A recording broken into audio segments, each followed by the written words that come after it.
DGP Shivadhar Reddy ఎదుట మరో Maoist అగ్రనేత లొంగిపోయారు. బండి ప్రకాష్ తో కలిసి పుల్లూరి ప్రసాదరావు లొంగిపోయారు. మావోయిస్టు కేంద్ర కమిటీ సభ్యుడిగా పుల్లూరి ప్రసాదరావు అలియాస్ చంద్రన్న ఉన్నారన్నారు డీజీపీ శివధర్ రెడ్డి. మావోయిస్టు పార్టీలో వివిధ హోదాల్లో పనిచేశారని చెప్పారు. సీఎం పిలుపుతో ఈ ఇద్దరు జనజీవన స్రవంతిలోకి వచ్చారని చెప్పారు. తెలంగాణ పోలీసులు చేపట్టిన ఆపరేషన్ ఇప్పటి వరకు 427 మంది మావోయిస్టులు లొంగిపోయారని చెప్పారు డీజీపీ. ఇంకా తెలంగాణకు చెందిన 64 మంది లొంగిపోవాల్సి ఉందన్నారు. ఇది లొంగుబాటు కాదని ప్రజల్లో ఉండి సేవ చేస్తామని చెప్పారు పుల్లూరి ప్రసాదరావు అలియాస్ చంద్రన్న. అనారోగ్య సమస్యలతోనే తాము జనజీవన స్రవంతిలోకి వచ్చామని చెప్పారు. మావోయిస్టు పార్టీలో అంతర్గత చీలికలు వచ్చాయని చెప్పారు.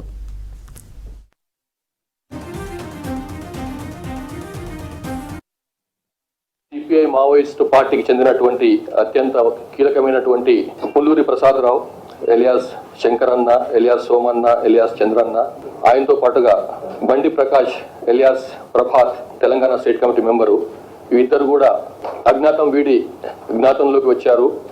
వీరు తెలంగాణ ప్రభుత్వం పిలుపు విని గౌరవ ముఖ్యమంత్రి శ్రీ రేవంత్ రెడ్డి గారి పిలుపు మేరకు అజ్ఞాతం నుంచి బయటకు వచ్చి జనజీవన వాహినిలో కలవాలని చెప్పి నిర్ణయించుకున్నారు. సెంట్రల్ కమిటీ మెంబర్ అయినటువంటి పుల్లూరు ప్రసాదరావు పైన 25 లక్షల రూపాయల రివార్డు ఉంది, అది వారికి ఇస్తాం. అట్లాగే బండి ప్రకాష్ పైన 20 లక్షల రివార్డు ఉంది, అది కూడా వారికి ఇచ్చేస్తాము. ఈ లాస్ట్ 7-8 మంత్స్ నుంచి మొత్తం 427 మంది అజ్ఞాత కార్యకర్తలు, అజ్ఞాత మావోయిస్టులు బయటకు వచ్చిన పార్టీ నుంచి బయటకు వచ్చినారు. ఇంక్లూడింగ్ ఇద్దరు సెంట్రల్ కమిటీ మెంబర్లు, మొన్న సుజాతక్క వచ్చింది, ఇప్పుడు పుల్లూరు ప్రసాదరావు. అట్లానే 8 మంది స్టేట్ కమిటీ మెంబర్లు కూడా బయటకు వచ్చినారు. ఇద్దరు డిస్ట్రిక్ట్ కమిటీ సెక్రటరీలు, 8 మంది డిస్ట్రిక్ట్ కమిటీ మెంబర్లు, 35 మంది ఏరియా కమిటీ మెంబర్లు కూడా బయటకు వచ్చినారు. ఇప్పటికీ ఈ రోజు నాటికి వీళ్ళిద్దరు బయటకు వచ్చిన తర్వాత తెలంగాణలో 64 మంది అండర్ గ్రౌండ్ కార్డర్స్ ఉన్నారు. తెలంగాణ రాష్ట్రానికి చెందిన వాళ్ళు అజ్ఞాతంలో ఉన్నారు.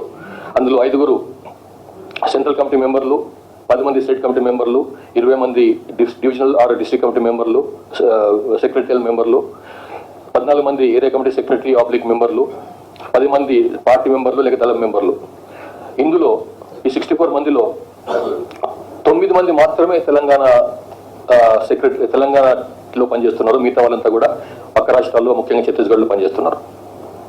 ఇప్పుడున్న మొత్తం సెంట్రల్ కమిటీలో మిగిలిన వాళ్ళు మొత్తం భారతదేశంలో సిపిఐ మావోయిస్టులో 9 మంది సెంట్రల్ కమిటీ మెంబర్లు, అందులో 5 తెలంగాణ వాళ్ళు. నేను మీ ఇద్దరం కావచ్చు అనారోగ్య సమస్యలతోటి బయటకు రావడం జరిగింది. దాంతోపాటు కగార ఆపరేషన్ దాడి కొనసాగుతున్నది. కాబట్టి తెలంగాణ ముఖ్యమంత్రి రేవంత్ రెడ్డి గారు, అట్లాగే తెలంగాణ డీజీపీ శివధర్ రెడ్డి గారు కూడా జనజీవన స్రవంతిలోకి రండి అనేది పిలిపించారు. అట్లాగే రేవంత్ రెడ్డి సారు కూడా నక్సలైట్ మా అన్నదమ్ములే అనేది కూడా మాట్లాడాడు. కాబట్టి ఇవన్నిటిని దృష్టిలో పెట్టుకొని, మాకుండే అనారోగ్య సమస్యలు ఇవన్నీ దృష్టిలో పెట్టుకొని ఇప్పుడున్న పరిస్థితుల పట కగార ఆపరేషన్ జరుగుతున్న ఈ కాలంలో పట నష్టాలు జరిగే అవకాశాలు ఉన్నాయి. కాబట్టి జనజీవన స్రవంతిలోకి వచ్చి ఇది లొంగుబాటు కాదు, ఇది మీరు స్పష్టంగా అర్థం చేసుకోవాలి. ఇప్పుడున్న పరిస్థితుల పట మేము జనంలోకి వచ్చి, ప్రజల్లోపటికి వచ్చి పని చేయాలని అనుకుంటున్నాం. రేపు ప్రజల మధ్యనే పనిచేస్తాం. నేను ఎలాంటి ఆశించలేదు. ఇప్పటికీ పీడిత ప్రజల కోసం నేను అంకితమై పనిచేసిన, రేపు కూడా ప్రజల కోసం నేను ఈ ప్రజల మధ్య, తెలంగాణ ప్రజల మధ్యలో ఉండి పనిచేస్తాను. మీ ఇద్దరం కూడా అంతే. ఇంకొంతమంది చాలామంది వచ్చిండ్రు. కాబట్టి మా సిద్ధాంతం అంటే మార్క్సిజం లెనిజం మావోయిస్ట్ సిద్ధాంతం, ఈ సిద్ధాంతం ఓడిపోలే, ప్రజల మధ్యలో ఉన్నది. అంటే మావోయిస్ట్ భావజాలం అనేది అది ఓడించడం ఎవరి తరం కాదు. ఇలా మేము కొంతమంది చనిపోవచ్చు, కానీ ఈ భావజాలంతో పనిచేసే వాళ్ళు రేపు పుట్టుకొస్తారు, ఈ సమాజం నుంచే పుట్టుకొస్తారు. మేము ప్రజల మధ్య పనిచేయాలనుకుంటున్నాం, ప్రజాస్వామిక పద్ధతిలో పనిచేయాలనుకుంటున్నాం. పరిస్థితులు మారినాయి. మారిన పరిస్థితులకు తగ్గట్టుగా